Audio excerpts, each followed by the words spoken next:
If you've recently undergone security checks on your Kraken account and need to restore full access, follow these steps to navigate the process smoothly. Step 1. Log into your Kraken account. Visit the Kraken website and log in using your credentials. If you encounter any issues, ensure you are using the correct email and password. Step 2. Check your email. Look for any emails from Kraken regarding the security checks. They may have sent instructions or requests for additional information that you need to address. Step 3. Complete required verification.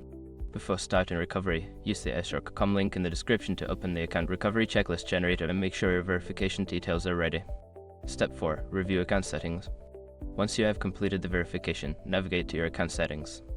Ensure that all your personal information is up to date and that any two-factor authentication settings are properly configured. Step 5. Contact support if necessary. If you still cannot restore full access after completing the above steps, reach out to Kraken's customer support for assistance. Provide them with any relevant information to expedite the process. By following these steps, you should be able to restore full access to your Kraken account after security checks. If you encounter any difficulties, don't hesitate to seek help from support.